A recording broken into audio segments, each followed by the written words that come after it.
Ma,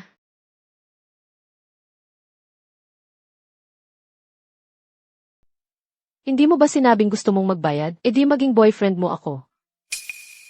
Ha? Boyfriend, yung tipong. Magkakasama sa kama at lahat. Hoy, Per, huwag kang mag-akala ng kung ano. Gusto lang kitang upahan para maging pansamantalang boyfriend ko. Para sumama ka sa akin at harapin ang nanay ko. Yun pala ang dahilan.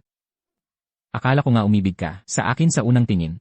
Kasi naman, ang nanay ko, sobrang pinpressure ako na magpakasal. Talagang iginiit niya na mag-uwi ako ng boyfriend. Ni hindi pa nga ako nakipag-date kahit kanino. Paano ako makakahanap ng para sa kanya? Medyo mukhang, simple ka man, pero maganda naman ang mga features mo. Ang damit, nagbibigay ng dating sa tao, alam mo. Kung gagawin lang kitang, mas presentable. Sigurado akong maluloko natin ang nanay ko. You. Hoy, kung gusto mo, babayaran kita. Magkano kaya ang is 70,000 isang araw? 70,000 isang araw. Seryoso ka? Deal. Deal na yan. Salamat, pere. Mabait ka rin pala. Maya-maya, dadalhin kita para maligo. Tapos bibilhan kita ng bagong damit. At bibili ng mga regalo sa daan. Tapos uwi na tayo. CJ, ikaw ang bahala. Ikaw na ang bahala sa akin. Handa ka na ba? Bilisan mo. Mahuhuli na tayo.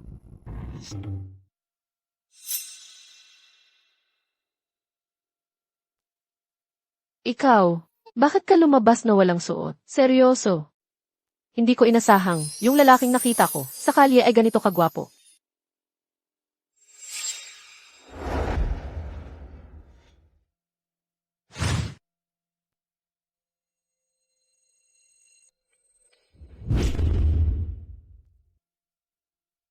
Wow! Ganito kagwapo. Well, dahil ganito ako kagwapo, maaari ba akong makahingi ng halik? Anong pinagsasabi mo? Nagpapanggap lang tayong mag-date. Sino nagsabing hindi pwedeng maging totoo ang peking pag-date? Hindi pwede, hindi talagang hindi. Ang taong gusto ko ay ang tagapangulo ng Damitech, isang napakatalino at batang tao. Tagapangulo ng Damitech. So gusto niya ako, ha? Nakapasok siya sa isa sa mga nangungunang universidad sa mundo noong 19. Nagsimula ng Dami Auto Group noong 22 at sa loob lang ng 3 taon, ipinampubliko na ang kumpanya. Dagdag pa, tinatawag na siyang Diyos ng Kotsik ngayon. Siya talaga ang lalaki ng aking pangarap. Sobrang nahuhumaling siya sa akin. Ano kaya ang magiging reaksyon niya kung malalaman niya kung sino talaga ako? Lanan, kawili-wili. Binabalaan kita. Nagkukunwari lang tayong magkasintahan. Ginagawa lang natin to para lokohin ang mga magulang natin. Huwag mong subukang magkaroon ng kakaibang ideya tungkol sa akin. Hoy, gets. Gusto mong makapag-asawa ng mayaman. Isang broke lang akong lalaki. Alam kong hindi ako karapat-dapat sa'yo. Kaya kunin na lang natin ang kailangan nating dalawa dito. Buti naman alam mo ang ginagawa mo. Hintayin mo, aayusin ko lang ang mga gamit ko. Aalis tayo sandali. Bumili muna tayo ng mga regalo. Hindi tayo pwedeng umuwing walang dala. Pupunta tayo sa kasal ng nanay ko.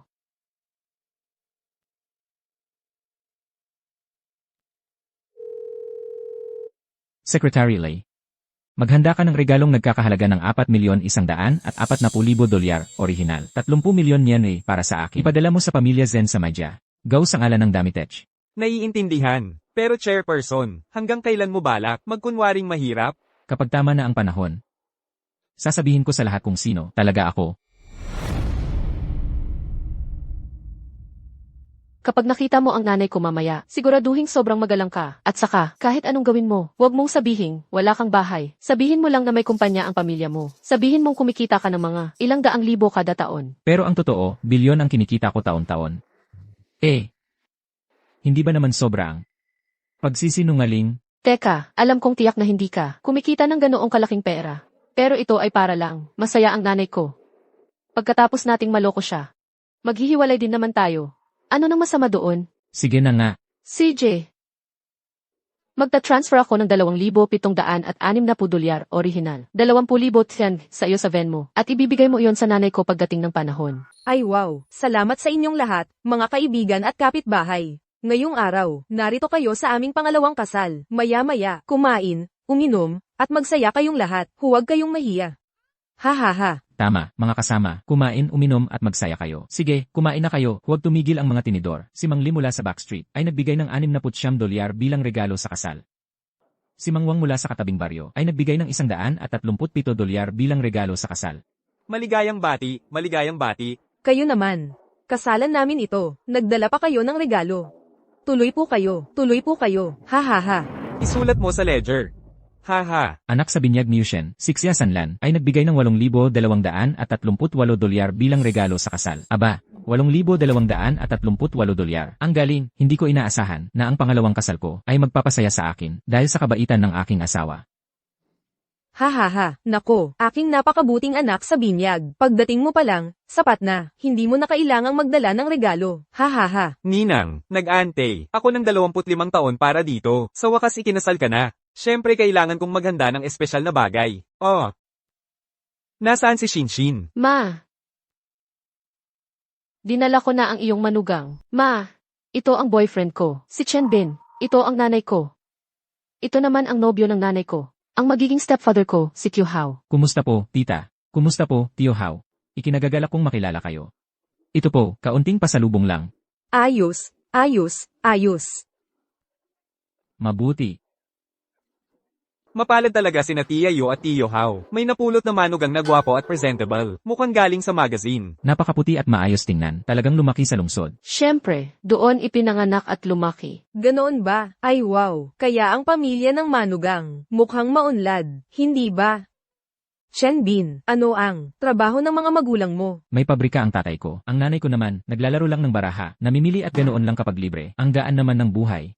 Mahal. Mukhang, nakakuha tayo ng mabuting manugang. Talaga naman, ang anak kong babae, magaling pumili ng tao, hindi nagkakamali. Ninang, hindi ba't ipinangako mo na ako ang pakakasalan ni Zinzin?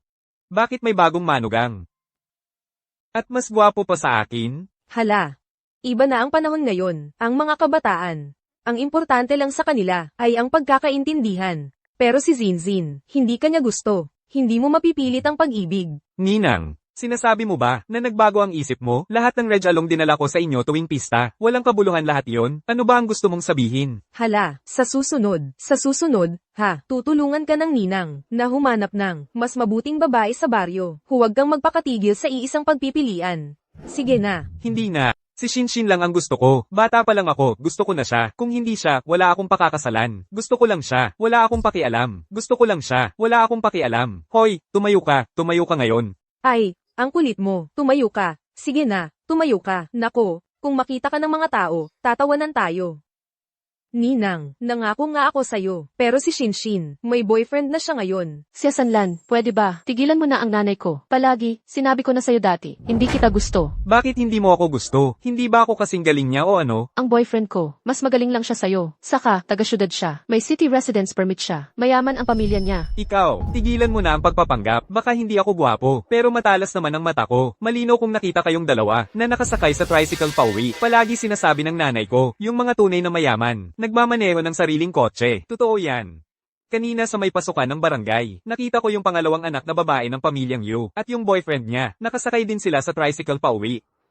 Paano nangyari yun? Shinshin, tanungin kita, hindi ba't sinabi mo, yung tatay ng boyfriend mo, ay may pabrika?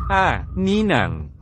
Malamang niloloko ka niya. Sabi rin ng nanay ko, yung mga walang perang lalaki ngayon, palaging nagpapanggap na mayaman. Alam mo ba kung bakit? Para sa pride. Ha ha ha. Shinshin, sabihin mo sa akin ng diretso. Yung boyfriend mo, ano ba talaga ang trabaho ikaw? Ninang. Mahal, mas mabuting magsabi ka ng totoo sa akin. Kung talagang may pabrika, ang pamilya ng boyfriend mo, bakit wala man lang siyang sariling kotse? Bakit tricycle ang sinakyan nyo pag-uwi? Ang totoo kasi, hindi ko naman masabi, na basta na lang akong kumuha ng taong walang bahay sa kalye. Pinapanggap ko siyang boyfriend ko, at dinala ko dito, di ba? Ako. Sa totoo lang, 4 ang kotse ng pamilya ko. Kasama lang ngayon sa kasamaang palad. Lahat ay ginamit ng mga kapamilya. Kaya napilitan si Xingxin na sumakay ng tricycle pauwi. 4 ang kotse. Ng pamilya niya, ang yaman-yaman pala. Tama, ang pabrika ng pamilya ko ay gumagawa ng kotse. Tesiha ang tatak. Marahil ay narinig mo na ito, di ba? Tigilan mo nga ako. Alam mo ba kung sino ang may-ari ng Tesiha? Iyan ay tatak ng Damitech. Ano nang gagawin natin kapag lumaki ang problema nito? Ang yabang mo, Teisia. Sabi sa akin ni Mama, ang Teisia ay ang pinakamalaking tatak ng kotse sa Jiangcheng. Ito ay walang hiya. Sasabihin sa kanya ang Teisia. Talaga nga, ang Teisia ay tatak ng kotse sa ilalim ng Damitech. At ang boss ay isang alamat, isang tunay na Diyos ng kotse, isang icon sa mundo ng pananalapi. At ikaw ang nagpapanggap na Diyos ng kotse? Ay, hindi ka panipaniwala. Tita Yu, anong klaseng lalaki ang dinala ng anak mo dito? Nakakakahiya naman ito. Shenzin, sabihin mo sa akin ng totoo, ang boyfriend mo, ano ba talaga ang trabaho niya? Kung magsisinungaling ka sa akin, ngayon din, ipalalayas ko kayong dalawa. Ma, paano ako magsasabi ng kasinungalingan sa'yo? Talagang, nagsisinungaling ka, ni hindi nga siya. Nagkaroon ng boyfriend dati, tapos bigla na lang, may daladalang boyfriend. Siguro, nanood lang siya ng TV, kumuha ng kung sinong lalaki, para dalhin dito, at ginawa lang yun para sa inyo. Siya Sanlan, kung patuloy kang magsasalita ng ganyan, bubunutin ko talaga yan. Hehe, may nagagalit na. Ninang, nagagalit na siya, talagang. Galit na siya, si Sia Sanlan ba? Ay tama ang hinala, si Shenzin ba, ay umarkila lang ng boyfriend para dalhin dito? Shenzin, magpakatotoo ka sa akin, umarkila ka ba talaga, nitong boyfriend na to? Siyempre, hindi naman sila magkagaya, ng isang tunay na magkasintahan. Peke yan sigurado. CJ, sabihin mo nga, paano ba dapat mag-asal ang tunay na magkasintahan? Sige, sabihin mo. Nagde-date? Dapat sila ay, naghahalikan, nagkakayakapan. Ganito. Oh, sige na. Ganyan talaga ang, sa TV. CJ, ito ang gusto mong makita, di ba? Bibigyan kita ng gusto mo ngayon.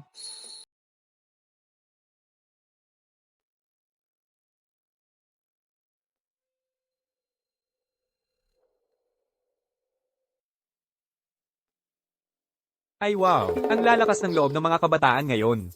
Sa liwanag pa ng araw, dito mismo. May pag-uusapan pa ba? Naghahalikan na nga tayo. Paano pa tayo hindi magiging magkasintahan? Tama yan, tama yan. Naghahalikan na nga kami. Paano naman naging peke yon? Kahit na nga kayong dalawa ay magkasintahan. Nag-tricycle lang ang dala niya pabalik, wala siyang pera. Tapos nandito pa siya, nagpapanggap na mayaman. Talaga namang walang hiya. Jensin, di ako makapaniwala na may dala ka pang isang lalaking walang-wala para lang ipamukha sa akin. Sawa na ako sa'yo. Puputulan ko na ang relasyon nating mag-ina ngayon din. Ako.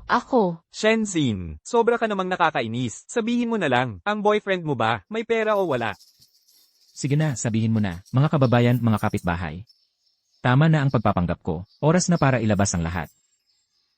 Ako nga pala talaga si Karking ang tawag sa akin at ang founder ng Dami Technology. Ako nga talaga, yung taong tinatawag na Cargod, tagapagtatag ng Damitech. Ano? Car God. Teka, Chen Bin, pwedeng tumigil ka na sa pagyayabang. Car God? Pare, tricycle lang ang dala mo. Sinasabi mong car God ka, pero marunong ka ba talagang magmaneho? Ha? Per, water truck ka ba o ano? Kung ano lang maisip mo, yun ang sasabihin mo, ha? Anak, Car God ang tawag mo sa sarili mo. Pero marunong ka ba talagang magmaneho, ha? Ako? Per, Chen Bin, pwedeng tumigil ka na sa paggawa ng mga kwentong barbero. Bakit ka nagpapanggap na car god? Paano kung mahayag ka mamaya? Hindi ba nakakahiya lang yun? Huwag kang mag-alala. Sino bang nagpapart ng sasakyan ng ganito? Bulag siguro sila. Ilipat mo na ngayon. Kaninong kotse ito? Alam nyo ba na nakaabala ito sa daan? Kung hindi ito aalisin ngayon din, huwag kang magalit kung babasagin ko ito. Hoy, huwag mong basagin. Pakiusap, huwag mong basagin. Ngayon ay, napakahalagang araw para sa akin. Ang pagbasag ng kotse ay talagang malas. Hahanap ako, nang mag-aalis nito kaagad. Mga kapitbahay, may nakakaalam ba kung kaninong kotse ito? Pwede bang pakialisin ninyo ito? Nakaabala ito sa daan. Sa tingin ko, kay President Chen ito, yung nagbakasyon sa ating barangay. Pero si President Chen, ay umakyat sa bundok para manghuli ng mga ligaw na manok. Ano? Bilasin mo, may pupuntahan pa ako. Huwag mo akong sayangin ng oras. Kung maantala mo ako, ang masayang okasyon mo ay magiging malas. Huwag kang mag-alala, huwag kang ma-stress. Okay, hayaan mong mag-isip ako ng paraan. Hoy, anak, hindi ba't sabi mo marunong kang magmaneho? Alisin mo ang kotse, bilisin mo. Ibig kong sabihin, marunong ako magmaneho. Pero wala ako ng susi, hindi ko mabubuksan ang kotse. Niloloko mo ba ako? Mga kasama, kumuha kayo ng pamagpok at basagin na lang natin ang kotse na ito. Huwag ninyong gawin iyan. Nako, bakit ba laging ako ang dinadapuan ng malas? Hoy, anak, tulungan mo ako. Mag-isip ka ng paraan para sa iyong ninang. Ang tatay ko ang kapitan ng barangay. Kuya, pwede bang bigyan mo kami ng konting pasensya at umikot ka na lang? Ang tatay mo ay wala sa akin, ha? Tapos magpapaikot ka pa sa akin? Walang sino man ang makakapagpabago ng isip ko ngayon. Mga kasama, basagin ninyo. Sige, tigilan. Tigil, sandali lang. Kahit walang susi ang kotse na ito, kaya ko pa ring galawin ito. Chenbin, huwag kang magyabang. Kung wala ang susi ng kotse, hindi mo nga mabubuksan ang pinto. Paano mo igagalaw ang kotse? Hoy, sa payat mong katawan, paano mo balak igalaw ang isang kotse? Chen, huwag kang magmalaki. Marunong ka ba talagang magmaneho? Ano, hindi ka pa pala marunong magmaneho? Paano mo ngayon igagalaw ang kotse? Pare, itong lalaking ito, puro hangin lang yan. Mahilig siyang magyabang at magpakitang gilas. Kanina lang, sinabi pa niya na siya ang CEO ng Damitek. Pero sa totoo lang, nangupahan lang siya ng tricycle para iuwi ang girlfriend niya sa probinsya. Walang-wala siya. Shenzin, paalisin mo na lang. Ang sinungaling, natandang ito, nautunan niya, ang boss natin. Kung magalit, ang boss mamaya, huwag mo kaming idamay. Oo, tama, umalis ka na lang. Layas ka na dito. Ikaw na hamak na to. Niloloko mo ba ako? Hindi ka nga marunong magmaneho. Paano mo talaga igagalaw ang kotse? Sinabi ko ba na hindi ako marunong magmaneho Hindi ba yun ang sinabi niya? at naniniwala ka sa sinasabi niya? Kung sasabihin kong ako ang tatay niya, maniniwala ka ba? Hoy, Magaling naman talaga akong magmaneho. boss, huwag kang makinig sa kanya. Siya, wala nga siyang susi ng kotse. Hindi sa kanya ang kotse na yan. Paano niya igagalaw yun? Pag-uusapan mo lang para gumalaw? Shenzin, narinig mo yan. Kailangan mong makipaghiwalay sa kanya. Paalisin mo siya. Hindi ba't sinabi ko sa'yo na tumigil ka sa pagyayabang? Tingnan mo kung saan tayo napunta. Paano mo ito ayusin ngayon? Hindi ako nagyayabang. Sinabi kong kaya kong igalaw ang kotse na ito, at gagawin ko. Hindi naman sa'yo ang kotse na yan. Wala ka nga ng susi. Sige, igalaw mo. Gusto kong makita kung paano mo gagawin yan.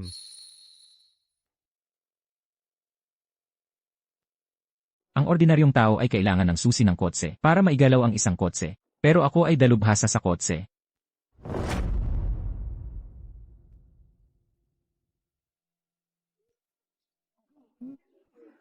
Nakailaw. Paano nangyari yun? Paano nabuksan ang pinto?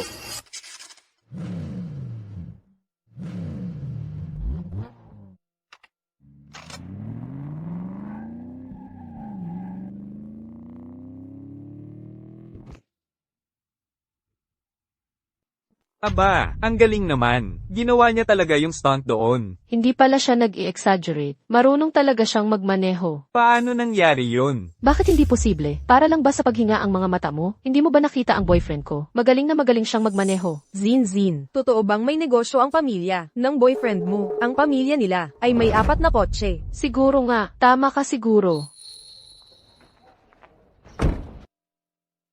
Umalis na ang kotse. Pwede na kayong umalis. Teka, kung hindi ako nagkakamali, ang ginawa mo ay stunt sa kotse, di ba? Parang ganon. Wow, stunt nga talaga yun. Sino ang mag-aakala? Dito sa maliit na bayan na ito, may tao pa lang. Napakagaling. Magmaneho. Hoy, Master, pakituro mo sa akin. Pakiusap, turuan mo ako. Ang astig talaga. Noon. sige, kasal ng biyanan ko. Ngayong araw, wala akong oras para dyan. Ito ang calling card ko. Tawagan mo ako. Sige, salamat, Master. Bilis, magpasalamat kayo sa Master ko. Mabuhay po, Master. Sige. Alis na tayo. Oo, pwede na rin tayong gumawa ng car stunt. Master, magkita na lang tayo sa susunod. Ha, oo nga, pwede na tayong umalis. Master, aalis na kami. Tara na. Shenbin, tumigil ka dyan. Ano nang meron? Ngayon, iniisip mo pa rin ba na nagyayabang lang ako? Kung tunay kang mayaman, bakit ka pa sumakay ng tricycle para pumunta rito? Oo nga, tama siya. Marunong ka namang magmaneho. Bakit ka sumakay ng tricycle para umuwi? Tita, magiging prangka na lang ako. Hindi ko naman talaga kailangan ng mamahaling kotse para lang magpasikat. Nagpapanggap ka pa rin, ha? Naiintindihan ko na. Ninang, alam ko na kung bakit siya marunong magmaneho. Bakit naman? Dahil, siya ay talagang isang magnanakaw ng kotse. Ano, magnanakaw ng kotse? Siya Sanlan, pwede mong sabihin ang gusto mo tungkol sa pagkain. Pero mag-ingat ka sa sasabihin mo. Ano bang dahilan para isipin mo na ang boyfriend ko ay magnanakaw ng kotse? Dahil wala siyang susi, pero nagawa pa rin niyang buksan ng kotse. Mga magnanakaw lang ang nakakaalam ng ganyang paraan. Kaya kung hindi siya magnanakaw ng kotse, ano siya, parang may punto siya. Na, di ba? Kung hindi nagsalita si Xia Sanlan. Hindi ko maiisip yun. Nalantad na ang katotohanan. Ang boyfriend mo ay hindi isang mayamang anak o milyonaryo. Magnanakaw lang siya ng kotse. Siya Sanlan, ano ang basehan mo para sabihin carnapper ang boyfriend ko? Ano nang ebidensya mo? Wala siyang susi ng kotse, pero nabuksan pa rin niya ang pinto. Kaya kung hindi siya, carnapper, ano siya? Naiinis ka ba dahil nahuli kita? Kaya nahihiya ka na ngayon? At galit na galit? Malinaw na ikaw, ang naiinis dahil hindi mo ako makuha. Kaya binibintang mo ang boyfriend ko dahil sa selos. Ang baboy mo naman. Shin, mabuti pang sabihin mo sa akin ang totoo. Ano ba talaga ang trabaho ng boyfriend mo? Ngayon, kung mapapahiya mo ako sa harap ng mga kapamilya at kaibigan na ito, sinasabi ko sa iyo ngayon, tatanggalin kita bilang anak ko. HMPH. Sinasabi ko, ang boyfriend kong si Chen Bin ay talagang hindi carnapper. Ayaw mo lang aminin na nagkamali ka. Ninang, itong carnapper na ito, unang punta pa lang dito sa bahay nyo, dumalo sa kasal nyo, magkano ba ang dala niyang regalo? Wala siyang dala. Umuwi pa nga siya na may daladalang ilang gamit. Makinig kayong lahat. Unang punta ng bagong manugang dito, at sakto pa sa ika-50 kaarawan at kasal, ng ninang ko, pero wala man lang siyang dala. Talaga bang tinatawag mo pa rin ang sarili mo, na mayaman ngayon? Oo nga, ang kuripot naman. Ano nang minamadali mo? Hindi pa lang, nagkakataon na makapagbigay ng regalo. Chen Bin, bigyan mo ng sobre si mama. Tita, pwedeng ilabas mo ang cellphone mo. Padalahan kita ng $2,750 bilang tanda ng aking pasasalamat. $2,750. $2,750 lang ang ibibigay mo, hindi pa sapat yan, para sa isang cake. Nagbibiro ka ba? Ano ng problema sa $2,750?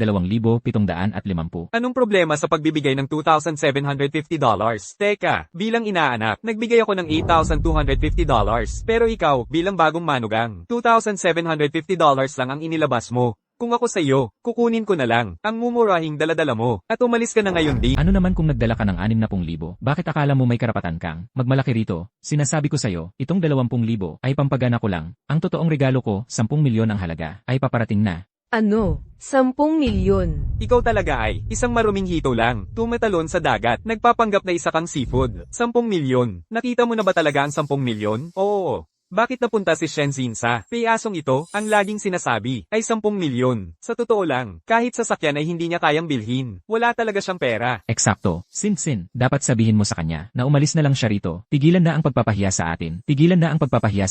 Chen Bin, tama na yan. Isa ka lang namang pulubi na kinuha ko sa kalsada para umuwi at makilala ang mga magulang ko. Hindi kita sinabihan na magpanggap na mayaman. Sin, kahit anong mangyari, hindi kita papayagang magtiis ng kahihiyan mula sa mga kamag-anak mong ito. Naghanda talaga ako ng $4,140,000 bilang bigay kaya. $4 milyong? Ipakita mo nga sa amin, ang Reg Along $4 milyong, para makita ng lahat, puro ka na lang pagmamayabang. Kaka-message lang sa akin ng assistant ko, nasa bayan na ang $10 milyong na regalo. Malapit na itong dumating. Isang lalaking, tricycle ang sinasakyan pauwi. Ang sabi pa, ay may assistant siya, mukhang mas makapal pa ang mukha mo, kaysa sa pader ng lungsod. Hintayin ko kung hanggang kailan, magagawa mong magpanggap. Sino ang may lakas ng loob na hamakin kami? Ginoong Tagapangulo, na-i-deliver na po ang wedding gift na inihanda ninyo para sa biyenan ninyo. Ano, Ginoong Tagapangulo, sinasabi niyo po ba na ang boyfriend ni Genshin ay mayaman pala talaga? Mayaman? Sino bang mayayaman ang uuwi na naka-tricycle kung totoong mayaman? Sa totoo lang, sa tingin ko, mga bayad na artista lang itong mga taong tinanggap niya para magpanggap. Paano kung ang kahon na iyan ay punong-puno lang ng kamote? Ang kahon na ito ay naglalaman ng wedding gift na nagkakahalaga ng $4.145 milyon, original, 30 milyon yen. Hahaha. Hala, $4.145 milyon? Akala mo ba sa aming lugar ay hindi nakakita ng totoong buhay? Kung itatambak mo ang $4.145 milyon sa pera, maaari kang gumawa ng bundok mula dito. Ang kahon na yan ay hindi maaaring magkasya ng ganoong car aming pera. Seryoso? Buksan mo na lang at tingnan mo mismo. Yu Shen. Sige, buksan mo na. Tingnan natin ang Reg Along dinala para sa'yo ng iyong kahangahangang manugang. Chen Bin, anong klaseng laro ang nilalaro mo ngayon? Isa ka lang na pulubing kinuha ko. Sa tabi ng kalsada, binayaran kita para magpanggap na boyfriend ko. At umuwi para linlangin ang mga magulang ko. Huwag mo na akong ipahiya pa ng iba pang kalokohan. Sin, nagsinungaling ako sa'yo. Sa totoo lang, hindi ako pulubi. Ang totoo kong pagkatao ay ang tagapagtatag ng Damitech. Ano? Anong pinag-uusapan ninyong dalawa? Doon, sinasabuatan ba ninyo kaming lokohin? Ayaw mo talagang aminin hanggat hindi nakikita ang ebidensya, ha? Kung manluloko ka, malalaman natin kapag binuksan ang kahon. Buksan mo. Ninang, bilisan mo, buksan mo, para makita ng lahat kung paano tayo niloloko ng pulubing ito. Sige, bubuksan ko na. Kung wala sa kahon na ito ang $4.145 milyon, tingnan natin kung paano mo ito ipapaliwanag. Paano nangyari yon? Ano ito? Tita, ito ay espesyal na inihanda para sa pagdiriwang ng kasal nyo. Isang munting alaala lamang ito. Pakitanggap na lang ng may ngiti. Siya ba ang boyfriend ni Genshin? Totoo bang mayaman siya? Bigla na lang. 38 milyon. Ang ibinabagsak niyang dolyar. May kasama pang titulo ng bahay at susi ng kotse. Paano ko naman matatanggap yun? Ay naku, ang galing-galing ng manugang ko. Talagang hindi ko inaasahan na mangyayari ito. 50 na ako, pangalawang kasal na ito. Pero, nakakuha pa ako ng bahay at kotse. Ninang. Huwag ninyong hayaan. Nalokohin kayo nila. Ano naman ngayon? Tingnan mo. Ang ginto. Ang titulo. Ang kotse. Nandito lahat. Paano ako na-scam ulit? Pwedeng peke ang lahat ng ito. Kahit mga ID ngayon, ay napapalsipi ka. Parang, may posibilidad na peke ang lahat. Hindi makapaniwalang. Pinag-aalinlanganan ninyo. Ang regalo ng chairman para sa kasal bilang peke, mga manloloko kayo. Akala ninyo madaling. Mauto ang aking mga ninong at ninang. Kaya pumasok kayo rito na nagpapanggap. Ikaw. Gusto ko talagang makita kung sino ang may lakas ng loob na manggulo sa mahal kong biyenan. Ay wow, hindi ba ito? Ang panganay kong anak na babae, yung nagtatrabaho sa konstruksyon. At ang manugang ko. Halika, halika, bilisin mo. Pasok na. Ha ha ha. Mapalad talaga si Tia Yu. Ang manugang mo ay talagang gwapo. Talaga nga, narinig ko na sa pagtatrabaho sa konstruksyon ay malaki ang kinikita sa isang taon. Oo nga. Tara na, tignan din natin. Halika, tara na.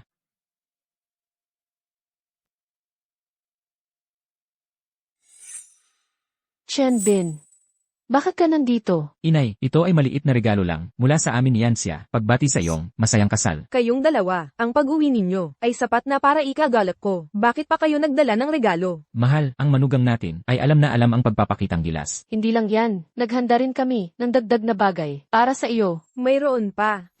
Ay nako, ano yon? Bilisan mo at ipakita sa lahat. Halos 1,000,000 at kalahating piso ang laman ng card na ito. Regalo ko sa kasal ng biyanan ko. Konting pasalubong para sa kanya para sa kasal. 1,000,000 at kalahati, hindi ko kayang kumita ng ganoong kalaki sa buong buhay ko. Haha, hindi ko talaga inaasahan ito. Ako, si Lauhaw, halos 50 anyos na, nakakaranas pa rin ng ginhawa. 1,000,000 at kalahating piso ito. Yan siya. Nakahanap ka talaga ng napakagandang lalaki. Manugang kong mahal, sobra-sobra talaga ang ginawa mo para sa amin. Ay wow. Chenbin, nakikita mo ba ito? Kuya ko yan. Basta-basta naglabas ng 1,000,000 at kalahati, diretsong deposit sa bangko. Chenbin, kausap kita. Ano nang ginagawa mo rito? At, sinong nagsabi sa'yo na pumunta ka sa bahay namin? Siya ba? Boyfriend yan nang. Bunso mong kapatid. Sumama siya ngayon para magdiwang sa kasal ni mama. Ano? Boyfriend ni Xinxin siya. Naku, bunso, sa lahat ng tao, bakit siya pa ang pinili mo? Hindi mo ba alam? Siya, yung iniwan ko dati, na eksaktong walang kwentang ex-boyfriend. Ano? Ikaw, ex-boyfriend ka ng kapatid ko. Kailan pa iyon nangyari? Bakit hindi ko alam? Hindi ko rin alam. So ikaw pala ang bunso ni Zenyansya. Noong bagong graduate lang ako sa college. Noong mga panahong yon, akala ko siya'y isang hampas lupang galing probinsya. Kaya iniwan ko siya. Sino ba ang mag-aakala? Yung basurang yon na iniwan ko. Ikaw ang kumuha. Anong sinabi mo?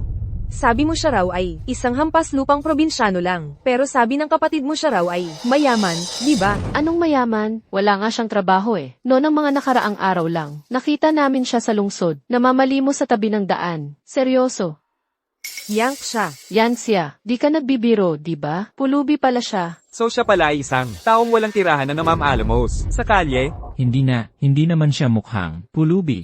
Kung ayaw niyo maniwala, tanungin niyo si Diane Feng. Malapit naman dati si Diane Feng sa kanya. Hoy, ayoko nga sanang pag-usapan to eh. Magkaklase kami noon ng high school. Sobrang hirap ng pamilya nila noon ng bata pa kami. Halos walang makain. Hindi ko inakalang mauwi siya sa pagiging pulubi pagkatapos niyang lumaki.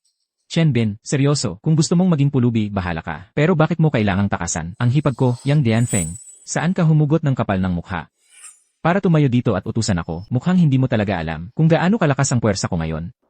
Kung sasabihin ko, baka ikamatay mo sa takot. Sige na, sabihin mo, ikwento mo, pakinggan natin. Tignan natin kung matatakot na ako. Wag na, yung bayaw ko dyan. Medyo may pera siya. Wag na nating seryosohin ito. Kumain na lang tayo. Elenan. Teka. Kung gusto mong mapahiya, gagawin ko yan para sa'yo. Makinig ka, may negosyo na akong konstruksyon sa lungsod ngayon. Ang net worth ko, aba, hindi bababasa, mga ilang milyong dolyar. Ikaw naman, aking dating kaklase, paano ka napunta sa pagiging pulubi? Sa totoo lang, nakakahiya para sa'yo. Na makita kang ganyan. Bayaw. Hindi naman nagnakaw o nang hold up si Chenbin. Ano nang ikakahiya doon? Sobra ka na talaga. Shin. Tingnan mo ang oras, at ipinagtatanggol mo pa rin ang pulubing ito. Ano, natatakot ka na ba ngayon? Kung luluhod ka ngayon, iukod mo ang ulo at humingi ng tawad. At aminin, na nilinlang mo siksing na sumama sa'yo. Baka pag-isipan kong, patawarin ka, at isasama ka pa sa hapunan. Hahaha, ang kapangyarihan ng asawa mo ay wala kung para sa akin. Dahil lahat ng meron siya ay galing sa kabutihan ng loob ko. Kung wala ako, hindi siya makakarating sa kung nasaan siya ngayon. Isa ka lang maruming pulubi. Wow, wala ka talagang hiya, no? Talaga bang sinasabi mo sa akin na ang net worth ko ngayon, mahigit as dollars 1,400,000 ay lahat galing sa'yo? Talagang walang hiya. Shin, ito ba yung lalaking pinili mo kaysa sa akin? Bagong boyfriend mo, lagi mong sinasabing mayaman. Pulubi lang pala. Chenbin, wala ka talagang hiya. Paano ako nabulag na nakipag-date pa sa'yo? 8. Sabihin mo sa amin, anong ginawa niya para malinlang ka na makipag-date sa kanya? Manugang, sige, sabihin mo, wag kang mahiya. Nandito kaming lahat, at kami ang bahala sa'yo. Oo, Shin, bilisan mo at sabihin, yang maruming pulubing yun. Ano ang ginawa niya para maloko ka? Sige na, Xingxin, pakinggan natin. Tutulungan ka naming ayusin siya. Ma, 8. Hindi ako niloko ni Chenbin. Ako ang gusto makasama siya. Matigas ang ulo mo. Gusto mo bang magalit ako? Sabihin mo na ang totoo.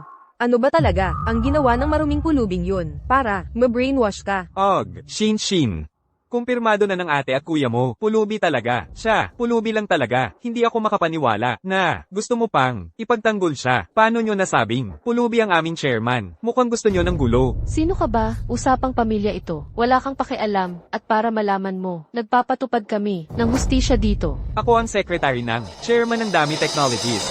At itong ginoong ito, ang chairman ng Dami Technologies. Baliw ka ba? Ikaw ang magsabi. Ang dumi-dumi nitong pulubi. Siya raw ang chairman ng Damay Tech. Dapat tingnan niya ang sarili niya sa salamin. Wala namang nakikita sa kanya na mukhang i-chairman ang Damay Tech, ang pinakamalaking player sa auto industry ng Jiangcheng. Literal na siya ang pinakamayaman sa buong negosyo ng kotse dito. Yung chairman na yon, tinatawag siya ng lahat na Diyos ng kotse. Isa rin siyang alamat sa aming finance circle. Hindi lang siya mayaman, kundi sobrang misteryoso. Isang tulad mo ang gustong maging chairman. Kung malaman ng mga tao sa Damay Tech, malalaman nila, lalamunin ka nila ng buhay. Ang mapunit ay maliit na problema lang. Kung madamay kami sa gulo, huwag mo kaming sisihin kapag nadamay mo ang lahat. Maniwala kayo o hindi. Pero, binabalaan ko kayo. Kung inis ninyo, ang aming chairman, kayo ang bahala sa mga kahihinatnan. HMP. Wow, natatakot na ako. Kaya ngayong hindi na kayo makakapangloko sa amin. Nagbabanta na kayo? Seryoso, wala kayong hiya. At ayaw pang aminin na kayo ang mali. CJ, ipapakita ko sa lahat kung sino talaga kayo. Mahal, hindi ba't nakasalubong natin siya noong isang araw at kumuha ng litrato? Kunin natin yung litrato at ibunyag siya ngayon din.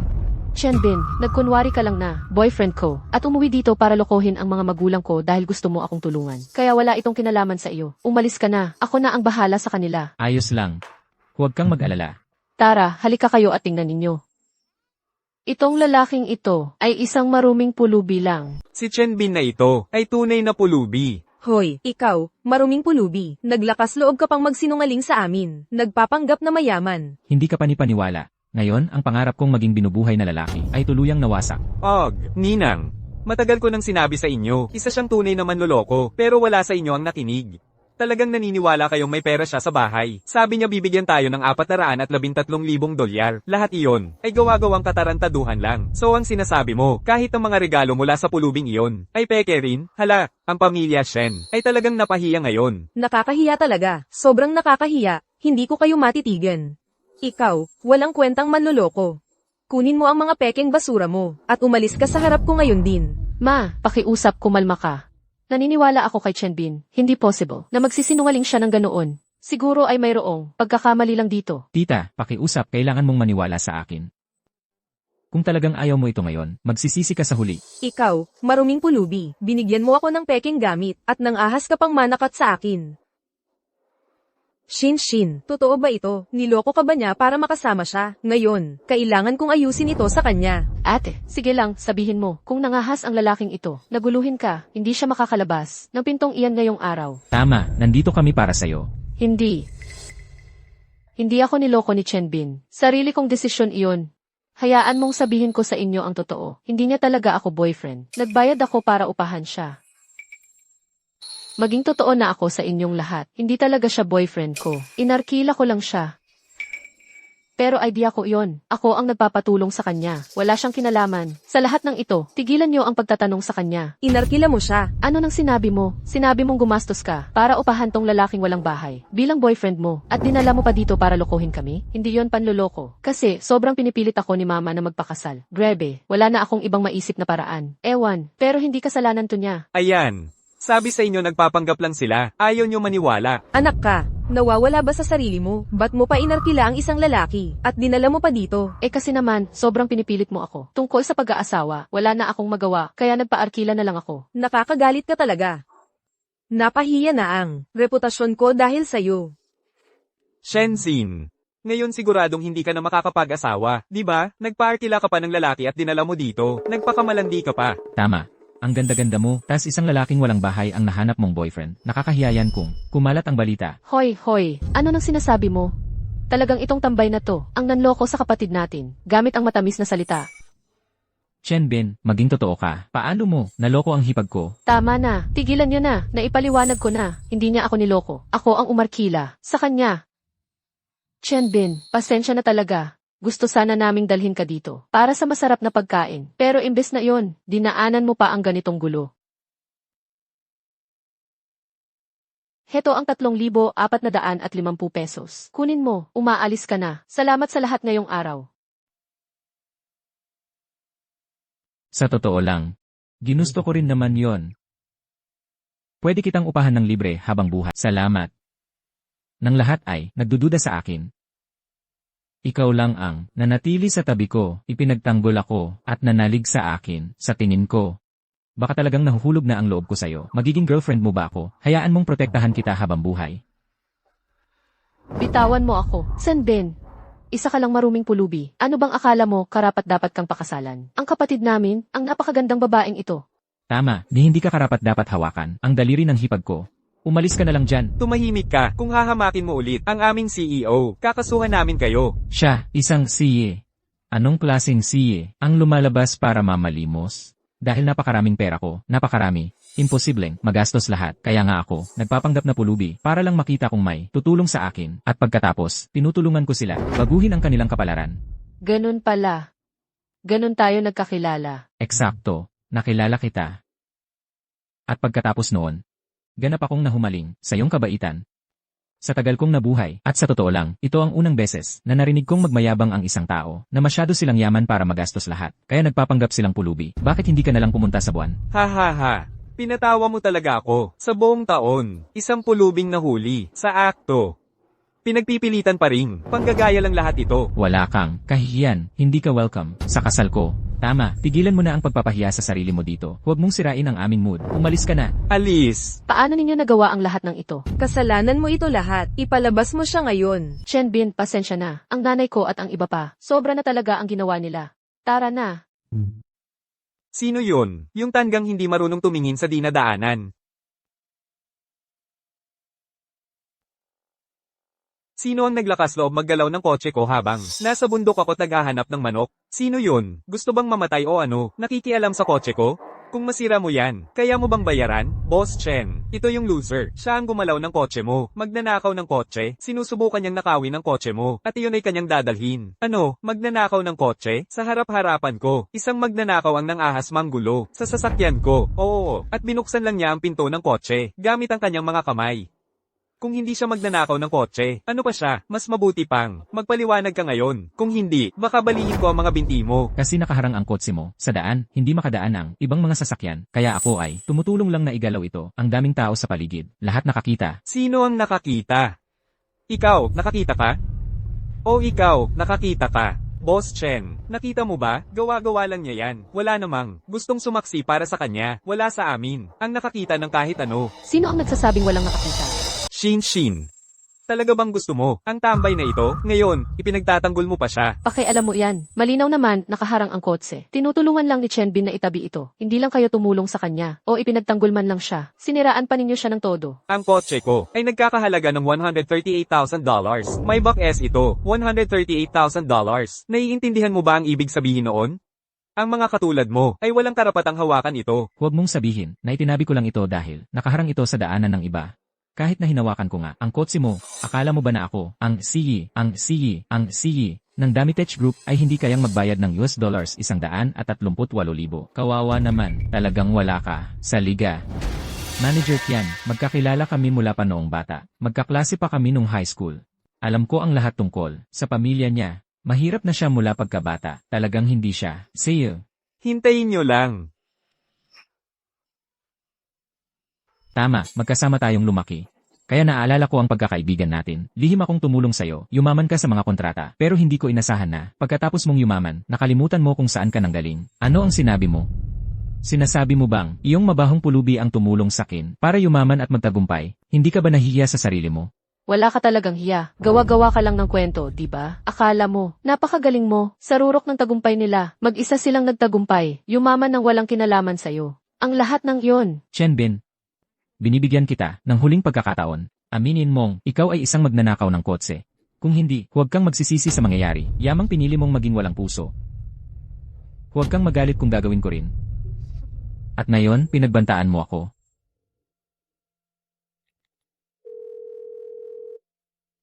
Sunyali. Ako yan, inuutusan kita 5 minuto. Pumunta ka agad sa Majadich. At ikansela mo ang lahat ng pakikipagnegosyo mo kay Yang Dianfeng. Chen Bin, umalis ka muna. Kapag nagalit sila, hindi kita mapoprotektahan. Zhen Xin. Salamat. Kahit na lahat dito ay nagpabigo sa akin. Ang makilala ka ay nagpapasaya talaga sa akin. Teka, ang CEO ng Damitech ay isang malaking tao. Bakit naman pupunta ang ganoong tao sa ganitong sira-sirang lugar?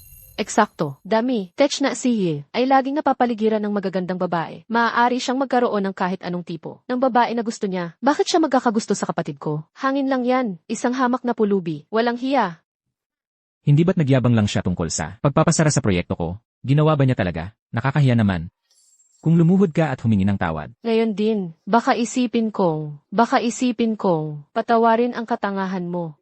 Ha ha ha. 3, 2, 1.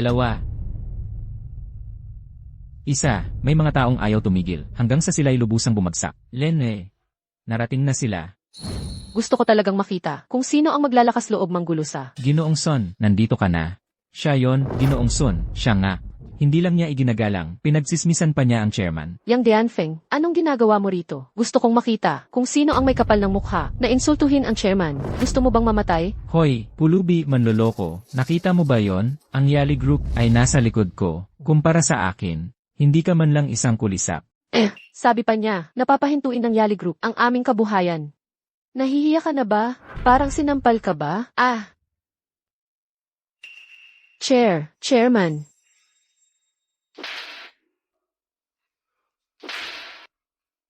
Pareho kayo tumahimik. Anong problema, Ginoong Son? Bakit mo ako sinuntok? Chairman, hindi ko alam na darating ka. Taos puso akong humihingi ng paumanhin sa nauna kong pagkakamali. Ginoong Son, sino ba talaga itong lalaking ito? Sino siya? Siya ay isang henyo sa pandaigdigang pananalapi. Ang tagapagtatag ng Damitech. Ang car god na si Chen Bin. Ano? Siya nga talaga, ang chairman ng Damitech. Ano? Si Chen Bin ang car god. Ikaw ba talaga ang maalamat na driver na si Chen Bin? Ikaw ang nanguna sa Daxa Motors para pumunta sa internasyonal nang ibabaw sa global na merkado. Tumawid sa Sahara, disyerto ng mag-isa, at naging alamat sa mundo ng karera, si Chen Bin, ang Diyos ng kotse. Ikaw ba talaga ang ng Damitech? Sinabi ko naman sa inyo ang buong katotohanan mula pa sa simula. Pero maliban kay Zhen Xin, parang wala sa inyo ang gustong maniwala sa akin. Ang yayabang ninyo, akala ninyo wala akong kwenta, kundi isang pulubi. Lahat kayo nabubuhay sa karangyaan. Sobrang yaman pero walang puso. Ito ang tunay ninyong pagkatao. So, sinasabi mo, ikaw talaga ang nagbigay sa akin ng proyektong iyon noon? Ikaw ang tumulong para yumaman ako ng isang gabi. Sinabi na ni Sunyali sa iyo ang lahat. Kung hindi dahil sa akin. Sa tingin mo ba talaga, karapat-dapat ka sa anumang tulong mula sa Yali Group? Well, simula ngayon, sisiguraduhin kong bawiin ng Yali Group lahat ng nakuha mo mula sa kanila. Mas mabuti pang bumalik ka sa pagtatrabaho sa konstruksyon. Chen Bin, hindi Chairman Chen, magkaibigan na tayo mula pagkabata. Pakiusap, patawarin mo ako. Bigyan mo lang ako ng isang pagkakataon. Pakiusap, lumabas ka. Chairman Chen, hindi. Ex-boyfriend. Balikan na lang natin, okay? Lumabas ka rin. Yan siya. Noon mo pa hinamak, si Chen, pinagpalit mo pa siya. At ngayon gusto mo siyang makuha ulit. Pero si Chen, gusto niya, ang ating Zin. Ngayon, Hindi mo mapipilit ang pag-ibig, kaya tumigil ka na sa pangarap. Okay, Og.